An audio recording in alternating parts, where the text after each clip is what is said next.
మీరు చూస్తున్నారు FIR news. తాజా వార్తలు, కీలక అప్డేట్స్ కోసం మా ఛానల్ను సబ్స్క్రైబ్ చేయండి.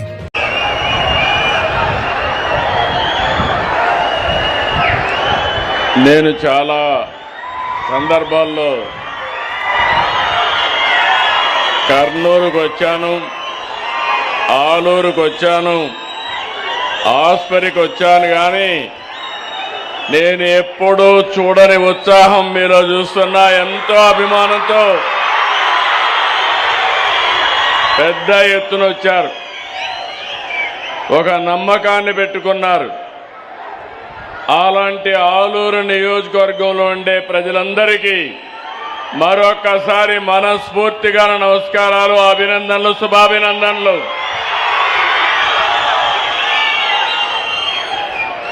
వేదిక పైనున్న సహచర మంత్రివర్గ సభ్యులు, వైద్య ఆరోగ్య శాఖ మంత్రి సత్యకుమార్ యాదవ్ గారు, ఇండస్ట్రీస్ మంత్రి భరత్ గారు, సాగునీటి వనరుల శాఖ మంత్రి నిమ్మల రామానాయుడు గారు, గౌరవ పార్లమెంట్ సభ్యుడు నాగరాజు గారు, జ్యోతి గారు, జిల్లా కలెక్టర్ సిరి గారు, వైద్య ఆరోగ్య శాఖ సెక్రటరీ వీరపండిని గారు, అదే మరి నా పక్కనే ఇద్దరు బెనిఫిషరీస్ కూర్చున్నారు, కవిత గారు, రంగమ్మ గారు. ఈరోజు మీరందరినీ చూస్తున్నా. నేను వచ్చింది నిన్నే మీరు చూశారు. రంపచోడవరంలో తల్లికి వందనం చెప్పిన మాట ప్రకారం అందజేయడమే కాకుండా మెగా పీటీఎం ఈరోజు మీరు చూసి ఒక చరిత్ర. నేను ఒకటే ఆలోచిస్తున్నాను, భవిష్యత్తులో మన పిల్లలకు ఇవ్వాల్సిందే ఆస్తి కాదు, చదువు ఇస్తే పిల్లలు ఈ ప్రపంచాన్ని జయించే శక్తి, తెలివితేటలు వస్తాయని మీరందరికీ విజ్ఞప్తి చేస్తున్నాను. అందుకే నేను వచ్చినప్పటి నుంచి చూస్తున్న మా పిల్లలు ఎంత హుషారుగా ఉన్నారంటే, నిన్ననే నా వల్ల మా అమ్మ అకౌంట్కి డబ్బులు పడిందని మా పిల్లలు వచ్చి నాకు సంఘీభావాన్ని తెలియజేస్తున్నారు. ఇది ఒక వినూత్నమైన అనుభవం. ఈరోజు నేను ఇక్కడికి వచ్చింది మీ అందరి ఆరోగ్యం కాపాడడానికి వచ్చాను. ఇప్పుడే మా మంత్రి గారు చెప్పారు, ఆ కార్యక్రమం చూస్తే సంజీవని. నేను ఎన్నో సందర్భాల్లో మీకు ఒక మాట చెప్పాను. మామూలుగా చీఫ్ మినిస్టర్ అంటే సెక్రటరియట్లో కూర్చుంటారు. నేను కామన్ మ్యాన్ని, ప్రజలతోనే ఉంటాను.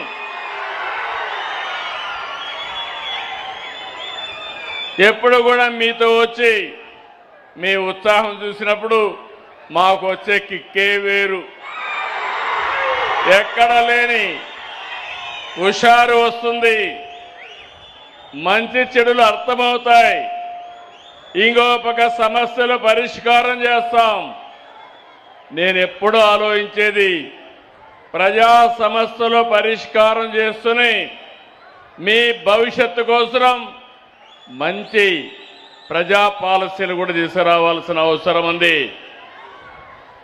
ఇంత మునుపు కూడా నేను ముఖ్యమంత్రిగా ఉండి అనేక కార్యక్రమాలు చేశాను. కానీ ఈసారి మాత్రం 4 కార్యక్రమాలు ప్రత్యేకంగా చేస్తున్నాను. మొదల తారీఖు వస్తే నాకు గుర్తొచ్చేది మా పేదవాళ్లే గుర్తొస్తారు. నేను ఒక్కడే గుర్తుపెట్టుకుంటే లాభం లేదు. రాష్ట్రంలో ఉండే ప్రభుత్వ యంత్రాంగాన్ని, ప్రజాప్రతినిధుల్ని మీ దగ్గరికి పంపించాలి. మీ కష్టాలు నేరుగా చూడాలి, మీకు సహాయం చేయాలి. అప్పుడే ఒక తృప్తి ఉంటుంది. అందుకే మొదల తారీఖున అందరూ కూడా మీ తలుపు తట్టి మీకు గుడ్ మార్నింగ్ చెప్పి మీ చేతుల్లో డబ్బులు పెట్టి మీకు దండం పెట్టి వస్తున్నారు. అవునా కాదా అని అడుగుతున్నా మిమ్మల్ని. ఆ నెలంతా మీరు ఆనందంగా ఉంటారు. ఎందుకంటే మొదటి తారీఖు డబ్బులు వస్తే చిన్న చిన్న కార్యక్రమాలన్నీ సుజావుగా జరిగిపోతాయి. దేశంలో ఎక్కడా ఇవ్వడం లేదు. 4,000, 6,000, 10,000 అవసరాన్ని బట్టి మంచానికే పరిమితమైతే 15,000 ఇచ్చే ఏకైక మానవత్వం ఉన్న ప్రభుత్వం ఎన్డీఏ ప్రభుత్వం. ఏదో ఒక పింఛన్లు ఇస్తేనే సరిపోదు. ఈరోజు ప్రభుత్వాన్ని మీరు చూడండి. మొన్న జూన్లో అన్నదాత సుఖీభవ ప్రతి రైతుకు 20,000 ఇస్తా అన్నాం. ఇచ్చిన మాట నిలబెట్టుకున్న ప్రభుత్వం ఈ ప్రభుత్వం. అవునంటే గట్టిగా చెప్పండి అవునని. ఇంకొక పక్కన నిన్నే తల్లికి వందనం ఇచ్చాం. మా ఆడబిడ్డలకి ఇప్పుడే మా సత్యకుమార్ గారు చెప్పారు, ఎక్కడికి పోవాలన్నా ఎవరి అనుమతి అవసరం లేదు. మీరు ఎక్కడికి ఇష్టం వచ్చిన ప్రదేశానికి పోయి మళ్ళీ ఇంటికి సేఫ్గా వచ్చే అవకాశం కల్పించాం. నాకు అన్ని కార్యక్రమాలంటే బస్సులన్నీ కిటకిటలాడుతున్నాయి, ఫుల్గా పోతున్నాయి. ఒకప్పుడు ఖాళీగా పోయే బస్సులు ఇప్పుడు ఫుల్గా తిరిగే పరిస్థితి వచ్చింది. బస్సులు కూడా కలర్ఫుల్గా ఉన్నాయి. మగవాళ్ళ కంటే ఆడబిడ్డలే ఎక్కువ ప్రయాణం చేస్తున్నారు. ఇదొక శుభ ప్రారంభం. ఇంకో పక్క వంట చేసుకోవడం కూడా కష్టం లేదు మీకు. ఒకప్పుడు గ్యాస్ నేనే ఇచ్చాను, సిలిండర్లు ఇచ్చాను. 3 సిలిండర్లు ఉచితంగా ఇస్తున్నా. రేపు రాబోయే రోజుల్లో మీ ఇంటి పైన మీరు సోలార్ పెట్టుకొని పైన కరెంటు, కిందన ఏసీ కావాలంటే ఏసీ కూడా పెట్టుకునే ఏర్పాటు వస్తుంది. ఇంకో పక్కన గ్యాస్ కూడా అవసరం లేదు. స్టవ్ పెట్టుకుంటే పైన సోలార్ ఉంటుంది, కిందన వంట చేసుకుని ఆనందంగా ఉంటారు. తొందరలోనే గ్యాస్కి మీకు ఇచ్చే సబ్సిడీ కూడా లింక్ పెట్టను. 4 నెలలు ఒక గ్యాస్ సిలిండర్ మొత్తాన్ని మీ అకౌంట్లో వేసే బాధ్యత మేము తీసుకుంటామని మరొకసారి మా ఆడబిడ్డలకు విజ్ఞప్తి చేస్తున్నాను. దీనివల్ల మీకు ఇంకొక కాస్త డబ్బులు కూడా ఆదా అయ్యే పరిస్థితి వస్తుంది. నేను ఒకటే ఆలోచిస్తున్నాను, అభివృద్ధి చేయాలి, సంక్షేమాన్ని ఇవ్వాలి, పేదవాళ్ళకి మెరుగైన జీవన ప్రమాణాలు ఇవ్వాలి. మీరు చూడండి, ఒకప్పుడు అన్నా క్యాంటీన్లో పేదవాడికి తిండి పెడితే భరించలేని మనస్తత్వం అవతల పార్టీది. ఈరోజు నేను గర్వంగా చెప్తున్నాను, ఎక్కడా ప్రపంచంలో పెట్టడం లేదు. 5 రూపాయలకి ఉదయం బ్రేక్ఫాస్ట్ కానీ, లంచ్ కానీ, డిన్నర్ కానీ 3 పూటలు 15 రూపాయలకే భోజనం పెట్టే ఏకైక ప్రభుత్వం ఈ ఎన్డీఏ ప్రభుత్వం. ఇలాంటి అనేక వెసులుబాటు తీసుకొచ్చి తొందరలోనే ఆర్థిక అసమానతను తగ్గించడానికి P4 సిద్ధాంత ప్రకారం బాగా డబ్బులుండేవాళ్ళు కూడా సామాజిక బాధ్యత కింద వాళ్ళని తీసుకొచ్చే బాధ్యత తీసుకుంటాం. నేను ఒకటే చెప్తున్నాను, నేనే కాదు, ఇది ఎన్డీఏ సిద్ధాంతం. మేము పేదవాళ్ళ పక్షానుంటాం, మీకు మెరుగైన జీవన ప్రమాణాలు కల్పిస్తూనే ఉంటాం. మీ జీవితాల్లో వెలుగు వచ్చే వరకు మీకు అండగా ఉండడానికి మొదటి తారీఖు మీ దగ్గరికి వస్తాం. ఇదొక సమస్య అయితే ఇంకొక సమస్య, పోయిన గవర్నమెంట్ అనేక తప్పుడు పనులు చేశారు. అందులో అతిపెద్ద తప్పు ప్రైవేట్ ఆస్తుల్ని 22A కింద పెట్టేశారు. వాళ్ళ మాట వినకపోతే మీ జుట్టు వాళ్ళ చేతుల్లో పెట్టుకోవాలని 22A కింద పెట్టారు. నేను చాలాసార్లు ముఖ్యమంత్రి అయ్యాను కానీ ఈసారి మాత్రం పెద్ద సమస్యగా తయారైంది. నేను ఒకటే ఆలోచించాను, శాశ్వతంగా ఈ సమస్యకు పరిష్కార మార్గం ఇవ్వాలని సర్వే చేయడమే కాదు, టెక్నాలజీ పెట్టి, బ్లాక్ చైన్ టెక్నాలజీ పెట్టి ఎవ్వరు కూడా ట్యాంపర్ చేయని విధంగా మీ రికార్డ్స్ ని భద్రపరిచి మీ ఆస్తి మీకు భద్రత కల్పించే బాధ్యత ఈ ప్రభుత్వం తీసుకుంటాం. దానికి నాకు 3 ఏళ్లు పడతా ఉంది. ఇప్పటికి 2 ఏళ్ళు అయింది. 9వ తారీఖు వస్తే నాకు గుర్తొచ్చేది, ఎవరైతే భూమి ఉందో ఎవరు కబ్జా చేయకుండా, ఎవరు ఇబ్బంది పెట్టకుండా, ఏ ఆఫీసర్ కూడా ₹1 డబ్బులు తీసుకోకుండా పగడ్బందీగా వ్యవస్థను రూపొందిస్తున్నా. రాబోయే మార్చికి మీ రికార్డ్స్ అన్ని భద్రపరుస్తాం. మీకు ఎవ్వరికి అనుమానం అవసరం లేదు. ఇది చేసే బాధ్యతకు అవసరం. నెలకొక్క రోజు నేను నేరుగా జిల్లాలకు వచ్చి పనిచేస్తున్నాను. 3వ కార్యక్రమం అన్నింటికంటే స్వచ్ఛాంధ్ర. మీకు కూడా స్వచ్ఛమైన ఆలోచనలు ఉండాలి, స్వచ్ఛమైన పనులు చేయాలి, పేదరికం పోవాలి. ఈరోజు మనందరం చూస్తున్నాం, వాతావరణంలో పెను మార్పులు వచ్చాయి. ఒకప్పుడు రాయలసీమ ఎడారిగా మారిపోయే పరిస్థితి వచ్చింది. ఈరోజు రాయలసీమని సరిపెట్టే పరిస్థితికి మనం వచ్చాం. దీనికి కారణం వాతావరణ సమతుల్యాన్ని మనం పాటించడం లేదు. అందుకని వర్షాలు పడేది మానేశాయి. ఈ సంవత్సరం కృష్ణా నదిలో నీళ్లు రావడం లేదు. ఇంతవరకు ఆల్మట్టికే నీళ్లు రాని పరిస్థితి. తుంగభద్ర రాలేదు, శ్రీశైలానికి రాలేదు. ఈ ప్రాంతం తుంగభద్రకు నీళ్లు వస్తే కొద్దిగా ఎగువ ప్రాంతాలు నీళ్లు వస్తాయి, అక్కడ కూడా రాని పరిస్థితి వచ్చింది. నేను అందుకనే భవిష్యత్తులో ఇలాంటి సమస్య పరిష్కారం కోసం స్వచ్ఛాంధ్ర కార్యక్రమాన్ని తీసుకొచ్చాను. ఎక్కడికక్కడ స్వచ్ఛాంధ్ర కార్యక్రమం ద్వారా పరిశుభ్రమైన వాతావరణం, మీ ఇంట్లో చెత్తని రోడ్డు మీద వేయకుండా తడి చెత్త, పొడి చెత్త ఇది చేసి ముందుకు తీసుకుపోయే కార్యక్రమానికి వచ్చాం.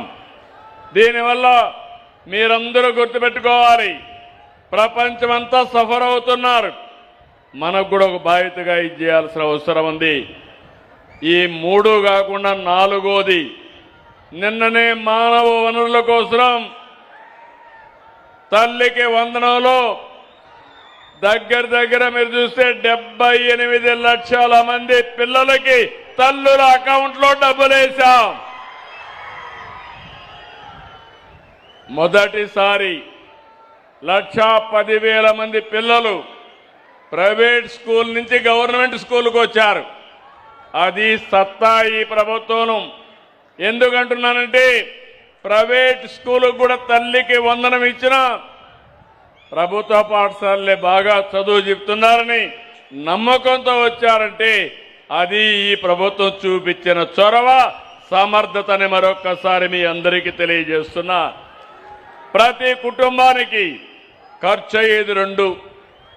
ఒకటి పిల్లల చదువు పెద్ద భారం, 2వది మీ ఆరోగ్యం. ప్రతి ఒక్కరూ ఒకటే ఆలోచిస్తారు, మన మీద భూమి ఉంది, మన పెద్దల భూమి ఇస్తారు. ఓసారి ఏదైనా అనారోగ్య సమస్య వస్తే ఆస్తి అంతా కూడా అమ్ముకోవడానికి సిద్ధపడతారు. కొంతమంది నేను చూశాను, క్యాన్సర్ లాంటి వ్యాధులు వస్తే ఉండే 3 ఎకరాలు అమ్మేసి అనాథలైపోయిన సందర్భం కూడా చూశాను. ప్రాణాన్ని కాపాడుకోవడానికి చాలా ఇబ్బంది పడ్డారు. అందుకే నేను మా మంత్రి గారు ఆలోచించాం, తొందరలోనే సంజీవిని ప్రాజెక్టు ప్రారంభిస్తాం. ఈ రోజు ఆలూరులో ప్రారంభించాం. రాష్ట్రం మొత్తం ఆగస్టు నుంచి సంజీవిని ప్రాజెక్టు ప్రారంభించి పేదవాళ్ళ ఆరోగ్యాన్ని కాపాడడం బాధ్యతగా తీసుకుంటాం. మీ అందరినీ కోరుతున్నా, మీ ఆరోగ్యం మీ చేతుల్లో ఉంది. అది ఏ విధంగా కూడా చెప్తాను. ఇక్కడుండే వాళ్ళకి అందరికీ ఫోన్లు ఉన్నాయి. ఉన్నాయా ఫోన్లు? ఉన్నాయంటే చేలు పైకెత్తండి. ఒకప్పుడు నేను ఫోన్ పెడితే నేను ఫోన్ అంటే అందరూ ఎగతాళి చేశారు. ఈరోజు అందరూ ఫోన్లు లేకపోతే ఎవరు కూడా బతికే పరిస్థితులు లేరు. భార్య లేకపోతే భర్త ఉంటాడు, భర్త లేకపోతే భార్య ఉంటుంది, ఫోన్ లేకపోతే ఇద్దరు ఉండలేరని నేను మీకు అందరికీ విజ్ఞప్తి చేస్తాను. అవునా కాదా? అయితే ఫోన్ అనేది ఒక పవర్ఫుల్ వెపన్ కూడా. నిన్న నేను తల్లికి వందనం కింద డబ్బులు వేస్తే ఒక్క నిమిషంలో తల్లి చూసుకొని నా అకౌంట్లో డబ్బులు వచ్చిందని నేరుగా మెసేజ్ పెట్టే పరిస్థితి వచ్చింది. ఇప్పుడు మీరు అక్కడి నుంచి బయట కూడా పోయే పరిస్థితి లేదు. ఎవరికైనా అప్పు కట్టాలంటే ఫోన్లోనే ట్రాన్స్ఫర్ చేసే పరిస్థితి వచ్చారు. ఇవన్నీ కూడా మనం చూస్తే రాబోయే రోజుల్లో చాలా పెను మార్పులు వస్తాయి టెక్నాలజీ వల్ల. నేను ఒకటే ఆలోచిస్తున్నాను ఈరోజు మీ అందరికీ. సంజీవని ప్రాజెక్ట్ని ఆలూరులో ప్రారంభించాం. ఈరోజే మీ హాస్పిటల్కి పోతున్నా. ఇది నాకు శాశ్వతంగా గుర్తుంటుంది.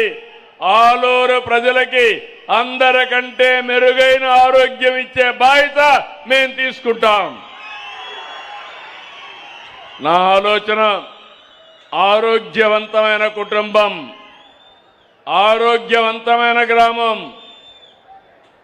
అదే మరిగా ఆరోగ్య ఆంధ్రప్రదేశ్ లక్ష్యంగా పనిచేస్తాం.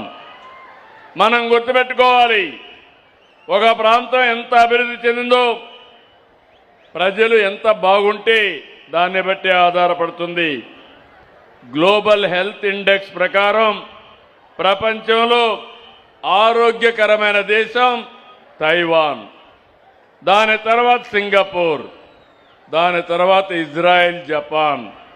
ఇలాంటి దేశాలు అక్కడ చాలా మార్పులు తీసుకొచ్చారు. వాళ్ళ ఆరోగ్యానికి కారణం వాళ్ళ క్రమశిక్షణ, వాళ్ళ జీవన శైలి, వాళ్ళు తినే ఆహారపు అలవాట్లే కారణం. ఇక్కడ కూడా నేను ఆలోచించేది, ఎప్పటికప్పుడు ఏ ప్రాంతంలో ఎలాంటి ఆరోగ్య సమస్యలు ఉన్నాయి, దానికి కారణాలు ఏంటి, ఎలాంటి ఆరోగ్య సమస్యలు రాకపోతే ఏం చేయాలనో ప్రిడిక్టివ్ అనలిటిక్స్ తీసుకొస్తాం. అదే సమయంలో ఇంకో పక్కన ప్రివెంటివ్ కింద ముందుకు పోతాం. అదే సమయంలో మీరందరూ కూడా గుర్తుపెట్టుకోవాల్సింది, ఎవరికి కూడా ఇబ్బంది లేకుండా ప్రపంచంలో ఉండే ఆరోగ్య సూత్రాల్ని మీ జబ్బుకు తగిన విధంగా మీ ఇంటికి తీసుకొచ్చి మీకు సేవలు అందించే బాధ్యత ఈ ప్రభుత్వం తీసుకుంటామని మీ అందరికీ హామీ ఇస్తున్నా. ఇప్పుడు మీ అందరి దగ్గర ఫోన్లు ఉన్నాయి.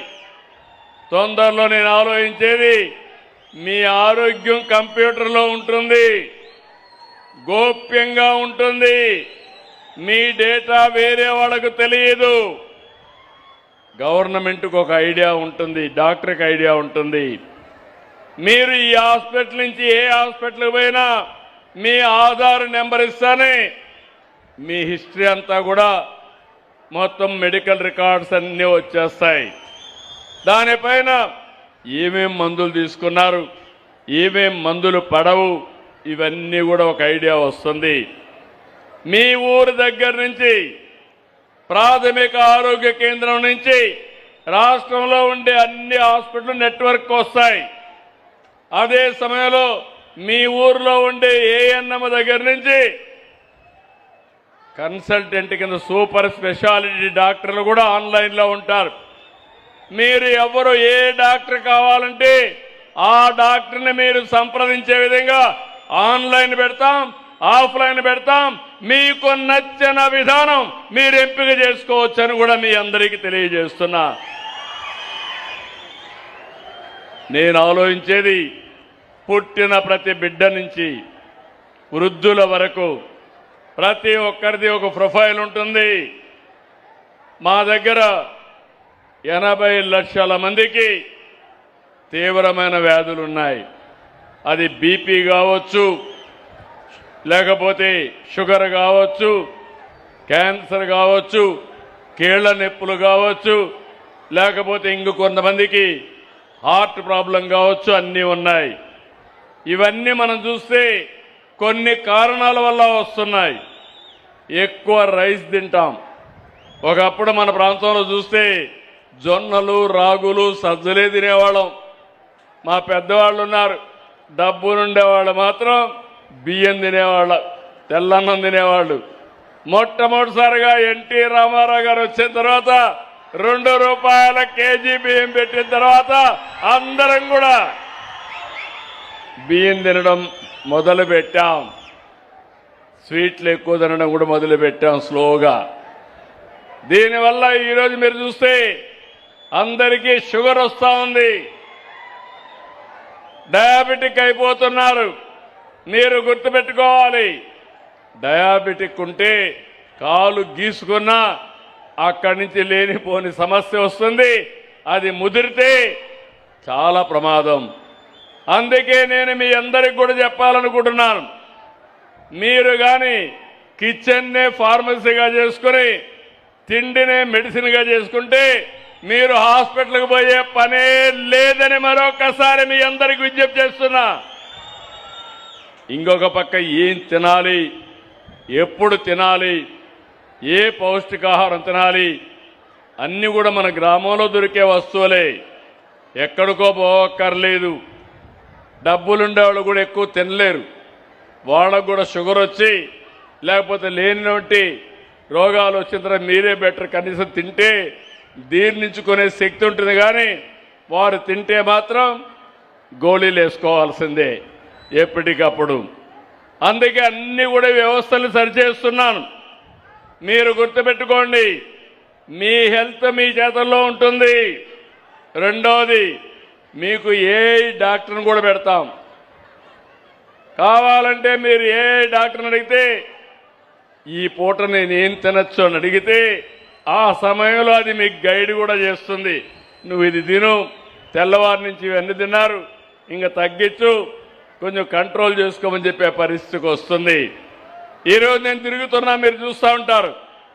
తెల్లవారి నుంచి రాత్రి వరకు పనిచేస్తా, ఒక్కరోజు కూడా హాలిడే తీసుకోను. దానికి కారణం నా ఆరోగ్యం జాగ్రత్తగా చూసుకొని మీకు సేవ చేయడం కోసం నిరంతరం విశ్రాంతి లేకుండా పనిచేయగలుగుతున్నానంటే అదే కారణం. మీ హెల్త్ ప్రొఫైల్ కూడా తయారు చేస్తా, మీ ఊరు ప్రొఫైల్ కూడా తయారు చేస్తా. ఏ ఊరు అనారోగ్యం ఎక్కువ ఉందో ర్యాంకింగ్ కూడా ఇస్తాం. ఏ వ్యక్తి హెల్త్ ఎట్టుందో దానికి కూడా ర్యాంకింగ్ ఇస్తాం. నెల నెల పెరుగుతుందా తగ్గుతా ఉందో కూడా ఇచ్చి పూర్తిగా మీ ఆరోగ్యాన్ని కాపాడి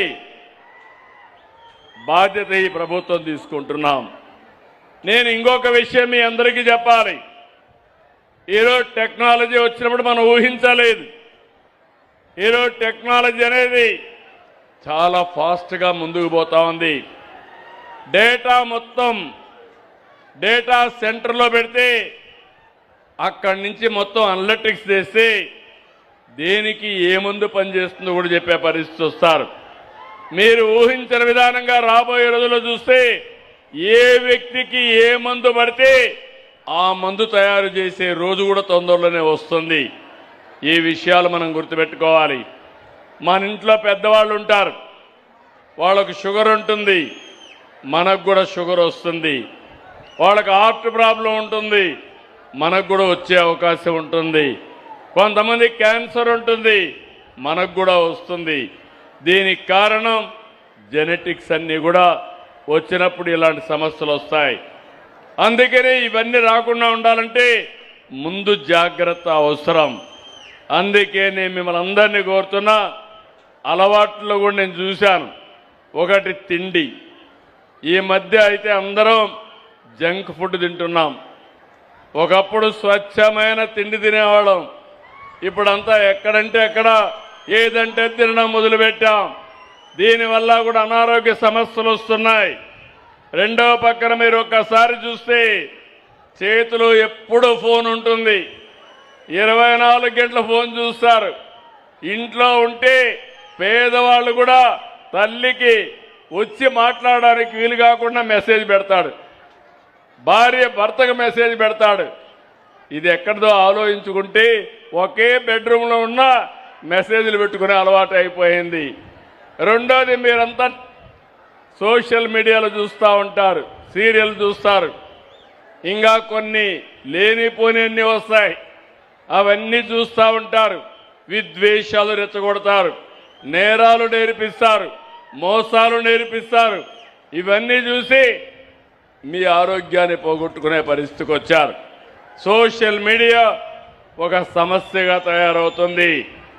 దీన్ని కూడా మనం అధిగమించాలంటే మనం ఆలోచించుకోవాల్సిన అవసరం ఉంది. నేను అందుకే మిమ్మల్ని అందరినీ కోరుతున్నాను, ఈరోజు డెవలప్మెంట్ చేస్తా, సంక్షేమాన్ని పెడతా, మీ ఆదాయాన్ని పెంచే మార్గం, అదే సమయంలో మీ ఖర్చులు తగ్గించే మార్గం కూడా ఆలోచిస్తున్నాను. పోయిన ఎన్నికల్లో మీకు ఒక మాట ఇచ్చాను, అభివృద్ధి చేస్తాం, సంక్షేమ కార్యక్రమాలు చేస్తామని.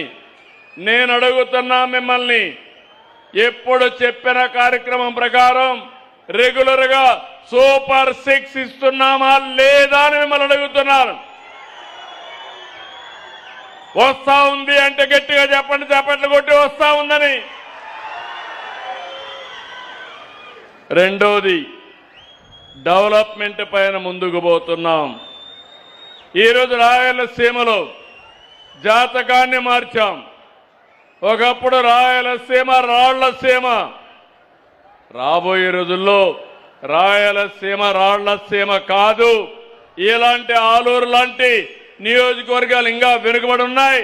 అందుకే నేను చెప్పాను, వేదావతిని నేనే ప్రారంభించా, దాన్ని మళ్ళా పూర్తి చేసి మీకు నీళ్లు ఇస్తా. నేను అడుగుతున్నా, 5 సంవత్సరాలు ఒక తట్ట మట్టి వేయలేదు. వస్తానే ఫైళ్ళన్నీ దులిపా. నేను ఒకటే ఆదేశాలు ఇచ్చాను, ఆలూరు నియోజకవర్గం ఈ ప్రాంతం చాలా వెనుకబడి ఉంది, ఎట్టి పరిస్థితుల్లో నీళ్లు ఇవ్వాలి. అందరి నీవా ద్వారా నీళ్లు లిఫ్ట్ చేసి వేదావతిని కూడా ఫిలప్ చేసి మీ జాతకాలు మార్చే బాధ్యత ఈ ప్రభుత్వం తీసుకుంటాం. ఇంకో పక్కన నగిరి డోనర్ రిజర్వాయర్ని పూర్తి చేస్తాం. దీనికి కూడా 36 కోట్లు అవుతుంది.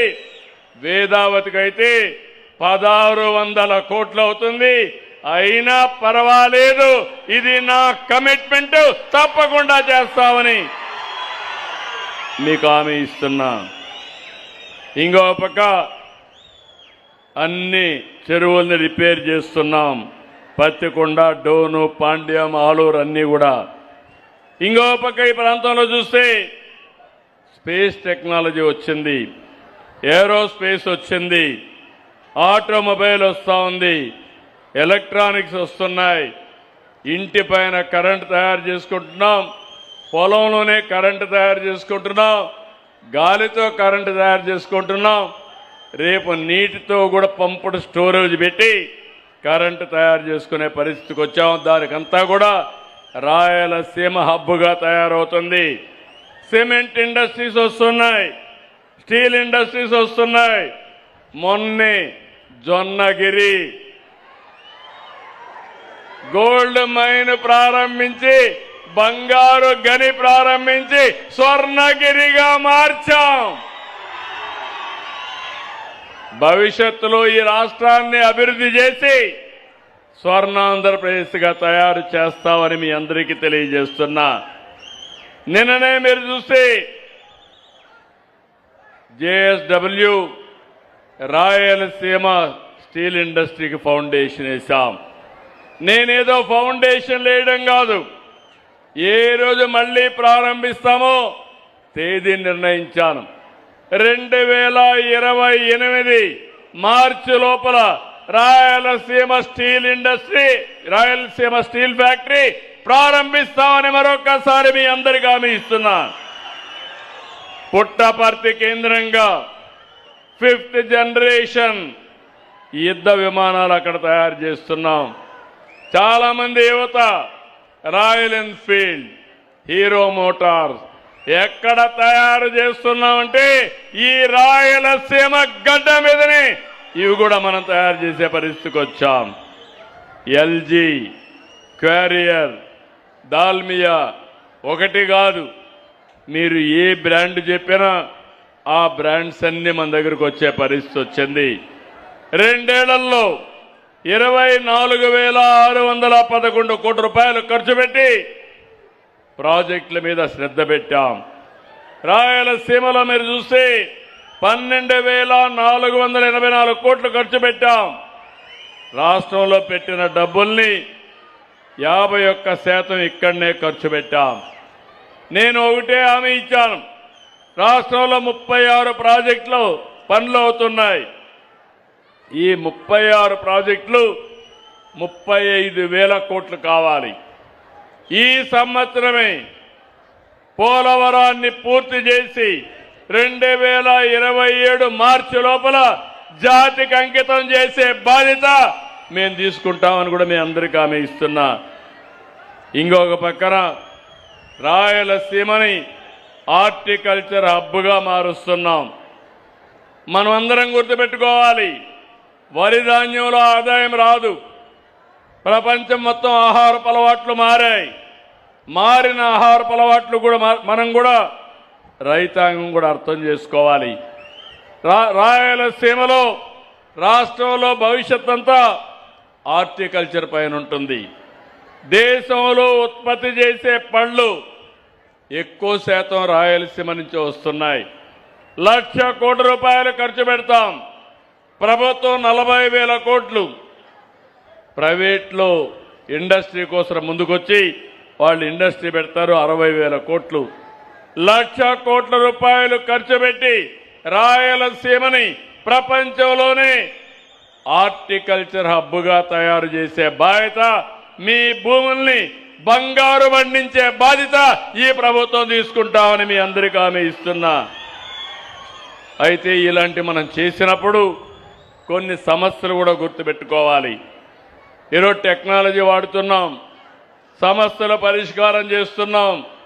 మొన్నటి వరకు మీరు చూస్తే జియో పొలిటికల్ సిచ్యువేషన్, ఎక్కడో ఇరాన్, ఎక్కడో అమెరికా వాళ్ళు యుద్ధం చేసి మనకొచ్చే గ్యాస్ ఆగిపోయింది, మనకొచ్చే పెట్రోల్ డీజిల్ ఆగిపోయింది, మనం పండించే మామిడి పంట ఎగుమతులు ఆగిపోయినాయి. అదే మరి మనం పండించే అరటి విదేశాలకు పోవడం ఆపేసింది. దీనివల్ల ఆదాయం తగ్గిపోయే పరిస్థితికి వచ్చింది. ఈ సమస్య ఫేస్ చేసుకొని మనం ముందుకు పోయే సమయంలో ఎల్నినో వచ్చింది, భయంకరమైన భూతంగా తయారైంది. ఇప్పటికి 51% వర్షపాతం పడలేదు, చెరువుల్లోకి నీళ్లు రాలేదు, మనం పైర్లు వేయలేకపోయాం, గోదావరిలో నీళ్లు రాలేదు, కృష్ణాలో నీళ్లు రాలేదు, భూగర్భ జలాలు ఇంకిపోయే పరిస్థితి వచ్చింది. అంటే కొంత బాధ కూడా ఉంటుంది. రైతుకు ఆదాయం వచ్చేది వర్షం పడితే, విత్తనాలు వేసుకుంటే ఆ పంట వల్ల కాస్తో కోస్తో డబ్బులు వస్తుంది. ఈరోజు అలాంటి సమస్య వచ్చింది. అయితే ఈరోజు మనం గుర్తుపెట్టుకోవాలి, సంక్షోభం వచ్చింది. ఈ సంక్షోభాన్ని సమర్థవంతంగా ఎదుర్కోవాల్సిన అవసరం ఉంది. అందుకనే జలధార తీసుకొచ్చాం, అందరికీ పనులు కల్పిస్తున్నాం, ప్రతి ఊర్లో పనులు కల్పిస్తాం. పనులు చేసి, కరువు పనులు చేసి, రేపు వర్షాలు పడినప్పుడు అది ఏ విధంగా ఉపయోగించుకోవాలో ఉపయోగించుకుంటాం.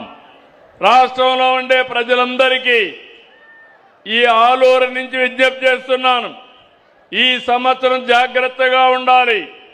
వరి పంట మానేయండి, ఉండే నీళ్లు సమర్థవంతంగా ఉపయోగించుకుంటాం. భూగర్భ జలాలు ఉంటే ఏదైనా మెట్ట పైర్లు వేయండి, 10 రూపాయలు వస్తాయి. ముందు పళ్ళు కూరగాయలు ఉండే పంటల్ని కాపాడుకుందాం. దాని తర్వాత ఎక్కడికక్కడ ప్రకృతి సేద్యానికి వెళదాం. పిఎండి మెథడ్ని అంటే ఏవైతే విత్తనాలు ఉన్నాయో ఆ విత్తనాలన్నీ సీడ్ బాల్స్గా తయారు చేసి మనం వేయగలిగితే 6 నెలల్లో ఎప్పుడు వర్షం పడినా మొలకొస్తాయి. ఆ మొలకొస్తే కనీసం మన పశువులకు గడ్డెన అవుతుంది. 2-3 వర్షాలు పడితే పంట వస్తుంది, లేకపోతే భూమి సారం కూడా పెరుగుతుందని చెప్పి నేను మీకు తెలియజేస్తున్నా. దీనికి ఒక కార్యక్రమం తీసుకొస్తాం. దాని ద్వారా ఎవ్వరికి ఇబ్బంది లేకుండా చేసే బాధ్యత తీసుకుంటాం. అవసరమైతే ఆ విత్తనాల ఖర్చు కూడా ప్రభుత్వమే పెట్టుకోగలిగితే పెట్టుకోవడానికి సిద్ధంగా ఉన్నామని మరొక్కసారి మీ అందరికీ విజ్ఞప్తి చేస్తున్నాను. సమస్య ఉన్నప్పుడు సమిష్టిగా మనందరం ఎదుర్కోవాలి. సమస్య వచ్చినప్పుడు మనం భయపడితే మనం దానిపైన ఇబ్బంది పడే పరిస్థితికి వస్తాం. ఇలాంటి సమస్యల్ని మనం ఎదుర్కోవాల్సిన అవసరం ఉంది. నేను నిద్ర లేచినప్పటి నుంచి నిద్రపోయే వరకు మిమ్మల్ని గురించి ఆలోచిస్తున్నా. నేను ఒక్క వ్యక్తిని గురించి కాదు, కొంతమందిని గురించి కాదు, నేను ఆలోచించేది ప్రతి కుటుంబానికి అందుబాటులో ఉండాలి. ఈ ప్రభుత్వం వల్ల ప్రతి కుటుంబం బాగుపడాలని ఏకైక ధ్యేయంతో ఈ ప్రభుత్వం పనిచేస్తున్నాం. అదే సంక్షేమం, అదే పెట్టుబడులు, అదే అభివృద్ధి. ఇంకో పక్క మీరందరూ చూసుంటారు, నేను అది కూడా చెప్తాను. ఇవన్నీ చేస్తూనే ఏ పని జరిగినా మీకు ఇబ్బంది లేకుండా నేను పాజిటివ్ పబ్లిక్ పర్సెప్షన్ కూడా తెప్పిస్తున్నా. నిన్న తల్లికి 100 డబ్బులు ఇచ్చాం, మీ అకౌంట్లో వేసాం, మీకు IVRS మెసేజ్ పంపించి మళ్ళా సమాచారం తెప్పించుకున్నాను. మొన్ననే అన్నదాత సుఖీభవ మీకు అకౌంట్లో వేసాం, ఇమీడియట్గా సమాచారం తెప్పించుకున్నాను. ఒకవేళ ఏ అధికారైనా సరిగా పనిచేయకపోతే ఆ అధికారి పైన చాలా స్పష్టంగా చెప్తున్నా. ఇప్పుడు కూడా కొన్ని చెప్తాను. ఈ జిల్లా గురించి మొన్నే జిల్లా రివ్యూ చేశా, ఇప్పుడు కాన్స్టిట్యున్సీ రివ్యూ చేస్తున్నాను. ఇక్కడ మీ అందరిని ఒకటే అడుగుతున్నా, మనం అందరం కష్టపడతా ఉంటే ఇక్కడ ఒక దౌర్భాగ్య పార్టీ రాష్ట్రంలో ఒకటి ఉంది. ఏం తమ్ముళ్ళు, ఏ పేరేంటి ఆ పార్టీ పేరు? ఏ పేరేంటి? ఏం తల్లి ఆ పార్టీ పేరేంటి? మీరు ఆలోచించుకోవాలి. 5 ఏళ్లు రాయలసీమలో ఖర్చు పెట్టింది 2000 కోట్లు. 2 ఏళ్లలో రాయలసీమలో ఇరిగేషన్లో ఖర్చు పెట్టింది 12,000 కోట్ల రూపాయలు. రాయలసీమలో ఒక పెట్టుబడి రాలేదు. ఈరోజు రాయలసీమ ఒకప్పుడు రాళ్ల సీమ, ఇప్పుడు రతనాల సీమగా తయారు చేయడానికి ముందుకు పోతున్నాం. కరువు వచ్చిన, సమస్యలు వచ్చిన వెనక్కుపోయే సమస్య లేదు. ఆ సమస్యలను అధిగమిస్తామని కూడా నేను మీకు తెలియజేస్తున్నా. కానీ ఇక్కడ చూస్తే 1 ఎకరాకు నీళ్లు ఇవ్వలేదు, 1 ఉద్యోగం ఇవ్వలేదు. మైక్రో ఇరిగేషన్ ఇచ్చిన దాన్ని క్యాన్సిల్ చేశారు, ప్రాజెక్టులు పూర్తి చేయలేదు. ఇప్పుడు వచ్చి మాట్లాడతారు మళ్ళీ. మీరు ఒకసారి చూడండి ఎంత నీచమైన రాజకీయాలంటే, బాబాయిని గొడ్డలితో లేపేసి ఆ కేసు నా మీద పెట్టి సానుభూతితో మీ ఓట్లు సంపాదించుకొని మళ్ళీ మాట్లాడే పరిస్థితికి వచ్చారు. రాబోయే రోజుల్లో ఎవరి గొడ్డలి లేపినా ఆ చెయ్యి అక్కడే ఉంటుంది తప్ప వదిలిపెట్టే సమస్య లేదు. లా అండ్ ఆర్డర్ కాపాడుతాం. మా ఆడబిడ్డల జోలికి ఎవరైనా వస్తే అదే చివరి రోజు. పోలీసు వ్యవస్థని ప్రక్షాళన చేస్తాం, ప్రజల ఆస్తుల్ని కాపాడుతాం, మా ఆడబిడ్డల రక్షణకు అండగా ఉంటాం. ఈ విషయం మీరు గుర్తుపెట్టుకోవాల్సిన అవసరం ఉంది. రౌడీజాన్ని సాగనయ్యం. మీరు ఒకసారి చూడండి, రాయలసీమలో ఒకప్పుడు ఫ్యాక్షన్స్ అన్నీ ఉండేటివి, ముఠా కక్షలు. నిర్మోహమాటంగా చెప్పడంగా చేసి చూపించాం. ఈరోజు నేను గర్వంగా చెప్పగలుగుతున్నాను, రాయలసీమ ప్రశాంతంగా ఉందంటే దానికి కారణం ఎవరమ్మా?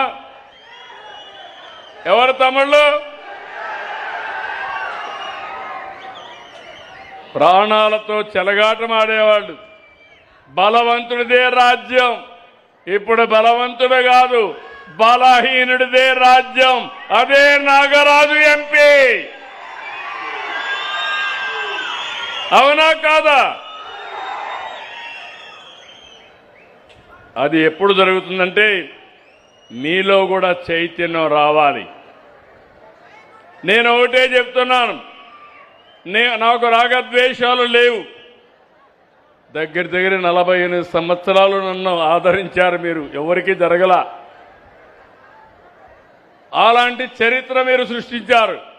నేను మీకు రుణపడున్నా, ప్రజలకు రుణపడున్నా, తెలుగు జాతికి రుణపడున్నా. మీ రుణాన్ని తప్పకుండా తీర్చుకుంటారని మరొక్కసారి హామీ ఇస్తున్నా. ఈరోజు నేను గాని, మా మిత్రుడు పవన్ కళ్యాణ్ గారు గాని, మన ప్రియతమ ప్రధానమంత్రి నరేంద్ర మోడీ గారు గాని ఒకే ఆలోచన, దేశం బాగుండాలి, ప్రజలకు మేలు జరగాలి, అందరి జీవన ప్రమాణాలు పెరగాలి. దానికోసమే పనిచేస్తాం. పేదరికం ఎక్కడుంటే అక్కడ ఉంటాం, పేదవాడికి అండగా ఉంటాం. అందుకే ఇప్పుడే మీరు చూస్తే కర్నూలు నుంచి బళ్ళారి తప్పకుండా వస్తుంది. ఇది రావాలి, ఈ ప్రాంతం బాగుపడాలి, నీళ్లు రావాలి, రోడ్లు రావాలి, రైలు వ్యవస్థ రావాలి. మీరు పండించే పంట ప్రపంచంలో ఎక్కడికి కావాలంటే అక్కడికి పంపించే రోజు రావాలని చెప్పి కూడా నేను మీకు కోరుతున్నా. ఇంకో పక్కన మొన్నే మీరు చూస్తే